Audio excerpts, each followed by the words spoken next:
కానీ టచ్ చేస్తే దానమ్మ షాకే. Hi friends, welcome to my channel.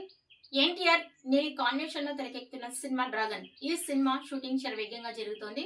అయితే ఈ సినిమాలో టోవినో థామస్ విలన్ గా నటించబోతున్నాడని ఇంతవరకు క్లారిటీ ఇచ్చేశారు. కానీ ఇప్పుడు టోవినో థామస్ ఈ సినిమాలో నటించడం లేదని ఆయన ఒక ఇంటర్వ్యూలో క్లారిటీ ఇచ్చారు.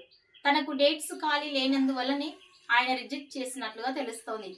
అయితే ఈ సినిమాలో తన స్థానంలో మరొక స్టార్ హీరో ఎవరు నటిస్తారు అన్నది ఇప్పుడు ఆసక్తికరంగా మారింది. డ్రాగన్ నుండి టోవినో థామస్ అవుట్. కారణం ఇదే. Global star NTR, sensational director Prashanth Neel combination లో రూపొందుతున్న ప్రతిష్టాత్మక చిత్రం డ్రాగన్. ఈ సినిమాలో ఒక కీలక పాత్ర కోసం మలయాళ నటుడు టోవినో థామస్ నటిస్తున్నట్లు గత కొంతకాలంగా వార్తలు వస్తున్నాయి. అయితే తాజా సమాచారం ప్రకారం టోవినో థామస్ స్వయంగా స్పందిస్తూ క్లారిటీ ఇచ్చారు. తన తాజా మలయాళ చిత్రం పల్లి చెట్టాంబి ప్రమోషన్స్ లో భాగంగా టోవినో థామస్ ఈ విషయాన్ని వెల్లడించారు. డ్రాగన్ సినిమాకు డేట్స్ కేటాయించడం సాధ్యపడలేదని ఆయన వివరించారు. ఎన్టీఆర్, ప్రశాంత్ నీల్ వంటి భారీ కాంబినేషన్ లో నటించాలని తనకు బలంగా ఉన్నప్పటికీ కాల్ సీట్స్ సమస్య వల్ల ఈ పాన్ ఇండియా ప్రాజెక్టు నుండి తప్పుకోవాల్సి వచ్చిందని ఆయన స్పష్టం చేశారు.